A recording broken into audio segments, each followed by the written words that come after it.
So good afternoon, Chardon High School. Good afternoon, parents, students, all of our faithful podcast listeners. Today I wanted to take the opportunity to talk to you about where we're going next with the transition to Chardon High School as we move into May 4th through the end of the year. So much has gone on in each of our lives over the last several weeks that I wanted to take the opportunity again to create a video cast of kind of where we are, where we're going, and some of the plans that we've been putting together. I really appreciate all that you've done to reach out to us, to listen, to encourage us. I really appreciate the work our parents are doing in working from home and supporting their sons and daughters. This is not easy. It hasn't been easy for any one of us, and I feel that on behalf of Mr. Hyam, Mr. Bandera, our counselors, and all of our staff, you would never have expected us to be able to flip the switch 7 weeks ago, and we have. And each of these phases, we were hoping and longing for the opportunity to meet each other face to face. Our world has changed. We've paused. It's almost like Mother Nature has asked us to reflect on those things that matter the most in our lives towards each other and celebrating those things that we often take for granted. We don't take you for granted. We don't take anything that you do, and the support that you've given us has been extraordinary. I know it has not been easy.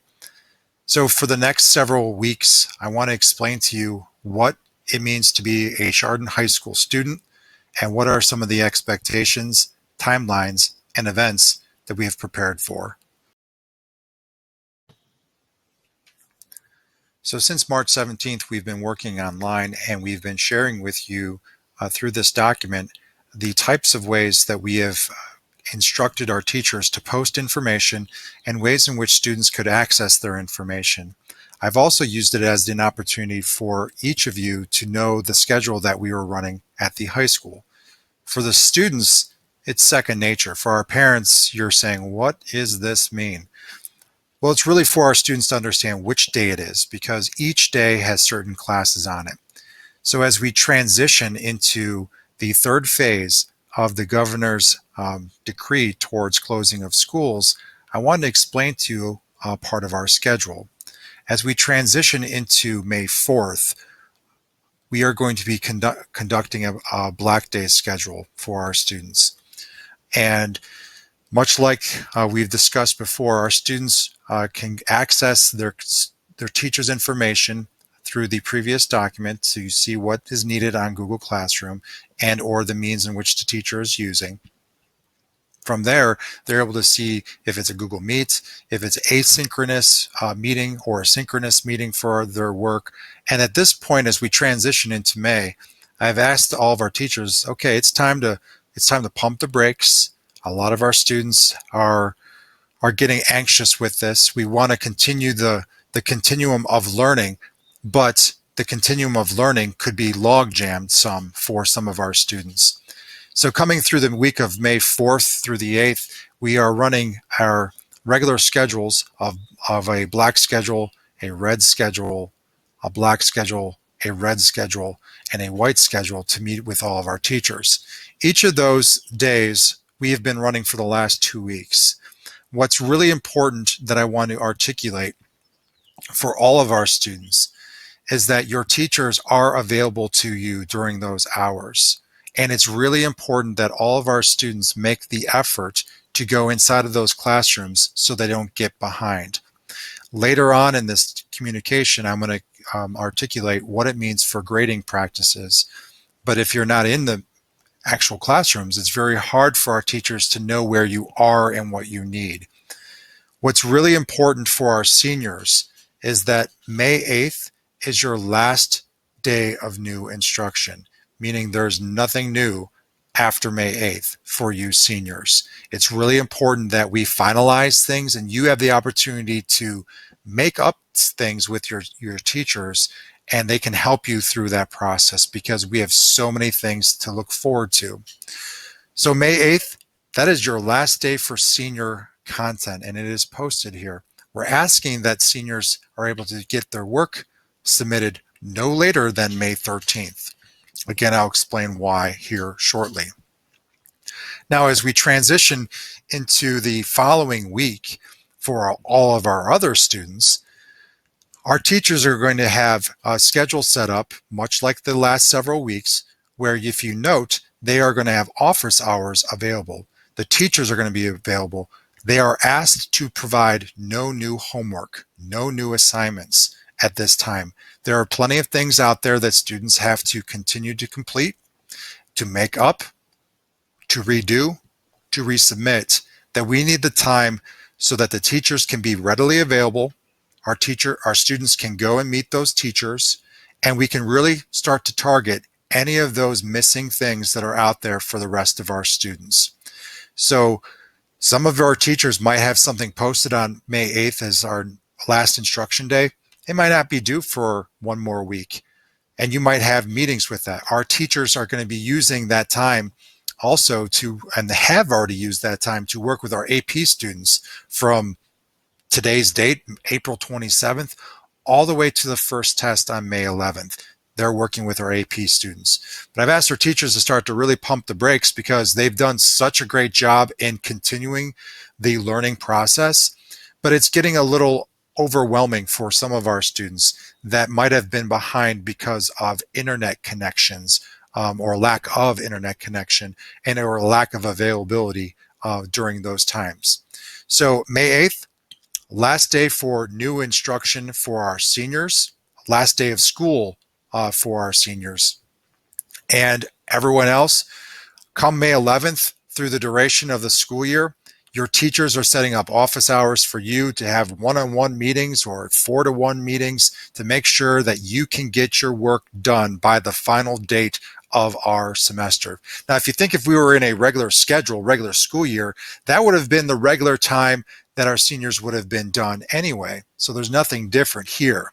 But as for our underclassmen, you would have traditionally had another week of school before you went into final exams. We're very mindful of that.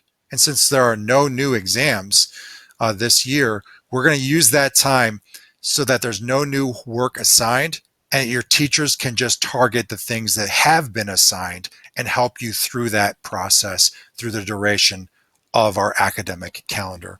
So it's a win for all. It's a win for our kids, and it's a win for our teachers so that they can really make sure that 100% of their students are able to meet the goals and expectations for the fourth quarter. As you note inside of this document, it does include the rest of the school year for all of our students in grades 8 through 11, and how that each of those days teachers are available for office hours, but there would be no new assignments after that date. This continues all the way into the duration of the end of the school year, where the last official day for our students is Friday, May 22nd. And on that day, the teachers will close out with all of their kids the content. That summarizes our schedule. Now we're going to move on to the next segment.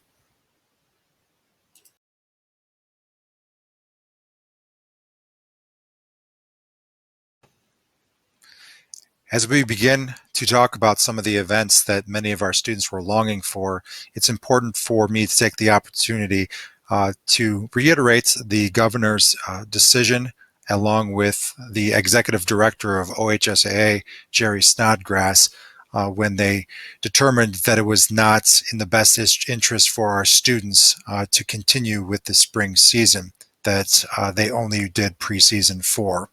It's very unfortunate.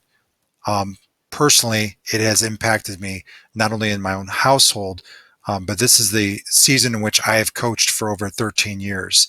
It's a season that is constantly at warfare with the weather, and this year it has faced a different battle, an important battle to keep us all safe.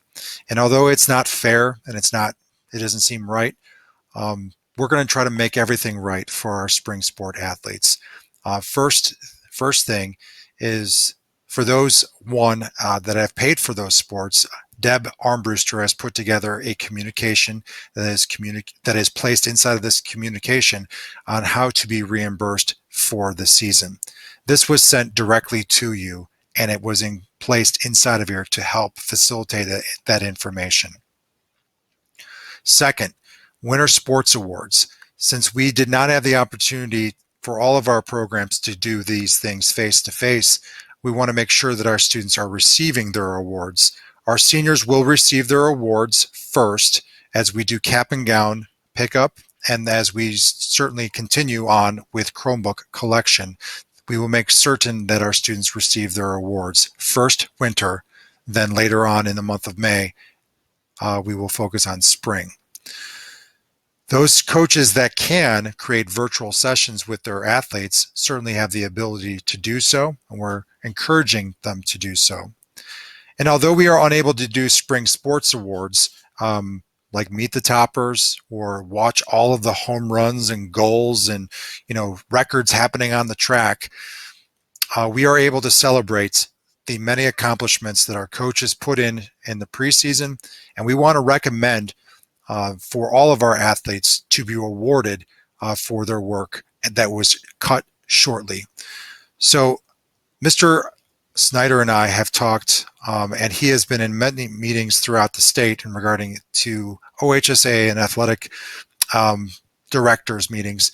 We have decided that our spring sport athletes at all levels, regardless of outcomes, are going to receive an award. They're going to receive their varsity letter, regardless of what program you're in, at what level. And we are also going to commend all of our returning varsity letter winners to receive the next level award winner, whether it's second year or third year a letter winner. Now, this might come as a surprise for anyone out there that might be a freshman or even a JV candidate. It's the right thing to do. We cannot indicate or nor dictate what could have occurred during the season where your opportunity to shine for those teams could have taken place. And for those of you that this is your last season, we wanted to make certain that it was celebrated in a way that you could focus on really being a part of a program, being a part of a school tradition, and being able to showcase how much you care for your community. We are also going to offer the opportunity for our spring sports seniors, where they usually have various awards per team. We are going to be able to give them a senior award that will be distributed when we are able to, the goal being on May 18th or thereafter for distribution and collection of Chromebooks, but we will determine that at the proper date. Other events that we have been longing for, and I know we focused a lot there on spring sports, but our musical, our actors, our crew, our stage, our directors, choreographers have put a lot of time, and they were literally chomping at the bit there right before this broke out to go live for our students. At this time, it is still postponed. We want to make certain that we are going to follow the governor's mandates and being able to do so potentially in a different setting, being recorded and or in limited forum. But we have to make sure that we're doing what's best for kids at this time. So there is no determination besides a postponement at this time. Also, we'd like to talk about any concerts that are out there. Or any events that were related to our band. Those are also, during the duration of our academic school year, could not happen in person. So those are canceled in any sort of live session. And if any of our directors are able to provide them in a virtual setting, we're going to encourage them to do so at this time. We transition into academics. I know that Mr. Hurlbut has spent a lot of time, and our teachers, those who are in the AP program, communicating what the AP test looks like this year. Our teachers have been working directly with our students that will focus a little bit on the exam features, which is a little bit different this year. Actually, it's a lot different this year. When it comes to 45-minute test sessions and looking at the various questions that are asked on it and the timing and the resources available to students. It's a different ball game. And so that's why one of the things that we've talked to our teachers that are in the AP program is, pump the brakes for content and start really stepping on the accelerator for review. to help these kids be successful in a brand new environment. The exam timing will be from May 11th through May 22nd. Students, it's important to check your email so that you can see that link that is readily available to you for the day in which you are taking these tests. For final exams at Chardon High School, we are not having any final exams for the fourth quarter, which would have been the fifth grading scale. Not possible, nor will be there any sort of state testing. Those students that have taken a test for a midterm that connects to the final exam in a class, those scores are going to be able to be used to help your fourth quarter grade, but in no way, shape, or form hurt your fourth quarter grade. Speaking of grades, spent the last 3 weeks working with our staff and working with district administration on what is the best realm of grading practices for Chardon High School. It's a lot different than in the grade school when you're starting to look at over almost 1,200 kids taking high school classes in grades 8 through 12. Specifically grades 9 through 12, you're looking at building that GPA. We want to make certain that we're not going to hurt your grades, but we can find ways to accelerate your grades. So in the fourth quarter, we have traditional grades. What is very important that you continue to meet with your teachers, to do your work, that there's no late work that will be penalized, to do the little portals of assessments that are going on each week, which are minimal, but they are alignment to the standards, and be successful in doing those interactions with teachers. Grades will be posted towards A, B, C, and incomplete. If a student has not met the mark of a 70% proficiency or better, their grade will be marked incomplete until they are able to meet the mark to get to the standard of a C average in their class. What's really important is that no final grade will be lower than the average of the first 3 quarters for a full semester, and no final grade can be lower than the average of a 1-graded semester course. They can only be better. Example, student that has an A, a B, and a B. Right now, the average of your grade for that course is a B. If a student has a successful fourth quarter and earns an A, take that variable out of 4 classes or 4 periods, and they would earn an A in that class. That is simple math. Students that are looking at having earned a B, and a B, your average is a B. And it's really important to maintain that in the fourth quarter and show the teacher that you can excel in that work. Looking at students that end up in an incomplete, we are going to be targeting the last 2 weeks of school towards those students to get to the proficiency mark so that they could continue to increase their average of their quarter grade, not impact it in a negative way. The final grades shall not be detrimental to what the students are doing in the fourth quarter. We cannot gauge what's going on in a student's life, nor do we know what the fall entails. So it's important from Chardon Local Schools' vantage point that the work that our teachers have put in and the work that our students have put in ultimately mirror what our high expectations are towards achievement.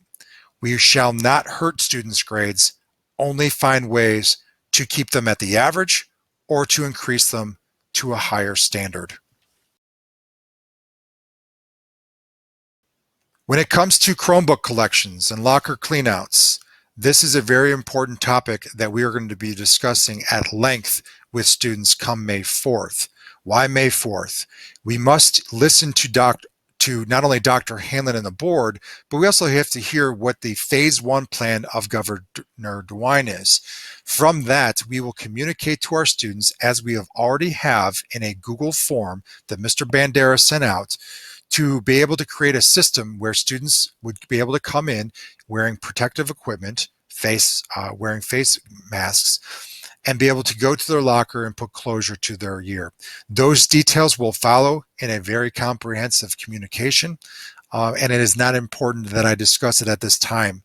We will find ways for you to, in a safe way, be able to close out your classroom for teachers and also to close out your lockers both athletically, both in the school, and if you need to get into various parts of park because of the musical, we will make certain that takes place. And that will be communicated to you the week of May 4th.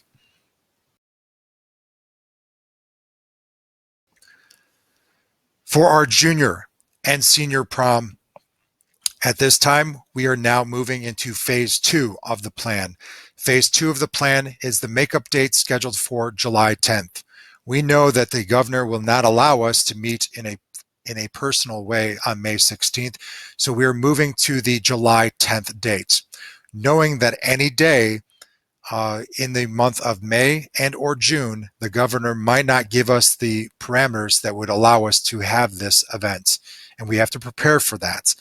However, I have already communicated to After Prom, and I've been working with seniors and senior class advisors to make certain that we come and wait to the final day before making a determination and coming up with creative ways once we are able to allow our students and our seniors specifically to experience this event.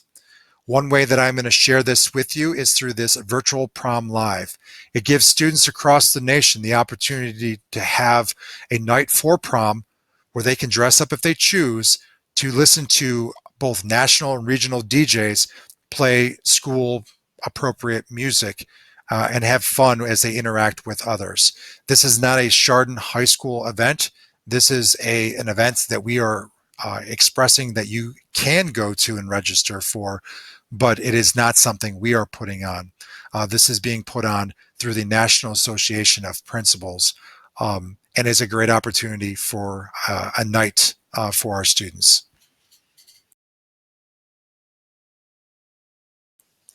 For cap and gown, we're taking the opportunity this Wednesday, April 29th, for our students to pick up their cap and gown. I've shared in earlier communications that you can show up during the times allotted for A through E, it's 12 through 12:45. For F through L, 12:45 to 1:30. M through R, 1:30 to 2:15. And S through Z, 2:15 to 3 p.m. This allows you the opportunity to come up in Chardon in your car. Do not get out of your car. Put a piece of paper with your name on it.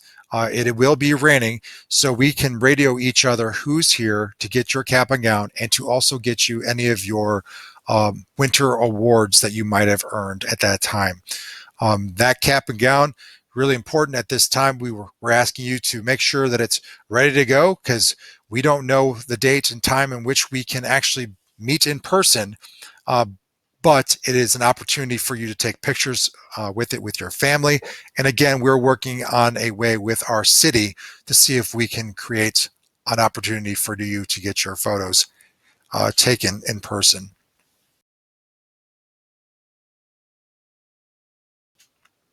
A very comprehensive communication came out from Dr. Halen in regards to graduation, and that I will be talking about here shortly.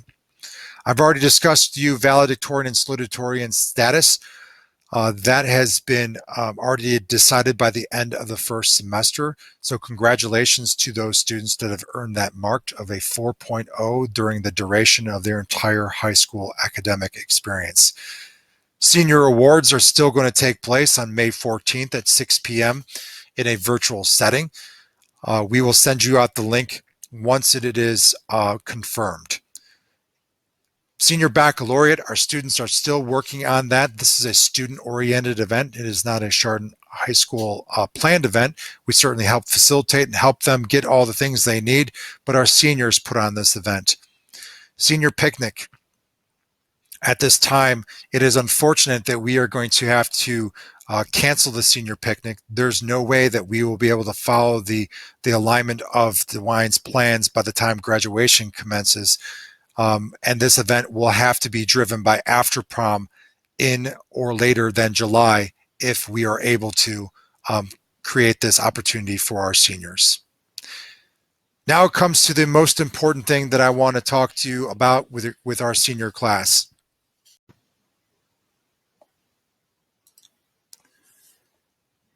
As for graduation, I've had many sleepless nights focusing on the needs of our students. I love them so much, and they know that. And our parents, I support and care for all of your thoughts, your ideas, and all of the things that you long for your students. There are hundreds of thousands of students, just like ours, that are impacted by this. I've spoke to many principals around our area that are coming up with creative ways to celebrate the class of 2020. Not only our students, but also our alumni who are also graduating this year, who are impacted by it in their college commencement. But there's nothing like a high school commencement. You only graduate once. So it's so mission critical that we create the best opportunity for our students under the parameters that are asked of us from Governor DeWine, and make it the best that we can. On May 23rd, we are going to have commencement. And although it is going to be at first virtual, we are going to be creating a recorded session where I will be working with GTV, our class officers, our superintendent, our Board of Education. I will be working with our honorarians, and I'll be working with guidance along with all other parts of our staff necessary to build a recorded session of graduation. So what should it look like? Well, there's going to be a lot of surprises out there, so I don't want to explain everything. But we are going to have to record come May 18th all the way to probably May 20th graduation. And we're going to have to do it in segments so that we can celebrate the class of 2020 in a very traditional manner, the best that we can. Keep in mind, we are keeping our July 31st date available so that we can, if we are able to, meet in person and celebrate this. But here's some of the ideas that are coming out. First, I want to thank all of our senior class officers, our student body who have been working with me. I want to thank Mrs. Tekovec, our guidance counselors, and our assistant principals who have been working day and night feeling the same way towards these events. On that May 23rd day, what could you expect? Well, we will send out to you a communication of an agenda of what it will look like for the time. I am working with the city to try to come up with a creative plan for our seniors that we can celebrate as a community. Further details will follow once that occurs. But we plan on doing a premiere so that you can watch this event and celebrate it with your son and daughter. We're also going to be working the best we can within the city parameters and also with some of the things that you are longing for, like a photo of your child. It's quite unfortunate that we are unable to have each student come across the stage based on the recommendations from the Governor DeWine. And I know that many other schools are considering other options. At this time, I can tell you that we will do everything we can to keep the sanctity of this event so that you will have a cherished memory for your son and daughter. Other things that we are creating for our children for graduation. June 4th, mark your calendar because I have been able to schedule the drive-in movie theater for our seniors. This is going to be a senior-specific event, and I will send out details where they can go to the drive-in movie theater and they can watch the commencement as a class along with social distancing that we will put in place. I want to thank the drive-in movie theater for this opportunity. We have secured the date, June 4th. It will begin at 9:20 p.m. And I'm going to ask the senior class to choose a movie that they would like to watch afterwards. And it's going to be on our tab for them. And I know it's not the same, but we're going to make new memories.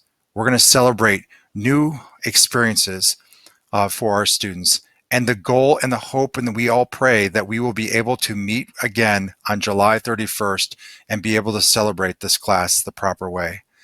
But we wanted to put closure to the school year. We wanted to give the seniors something that they could put closure to so they can celebrate their summer, celebrate all of their their parties with their families, and be able to have their diploma in their hands for all of this. There's going to be so much more to come as we start planning this week with all of our key actors for this event. But please know that Dr. Hanlon, the Board of Education, and every staff member at Chardon High School, we hold dear the class of 2020. We came in together in the role of head principal. I was able to see them throughout all these years, and I'm so proud of them, and I care about them, and so does everyone else. This is a long video, but I also hope that it shows you that we are not stopping. We are not stopping until we can come up with the best way to make Chardon stand out for all of the things we have done over the last several weeks. Have a great day.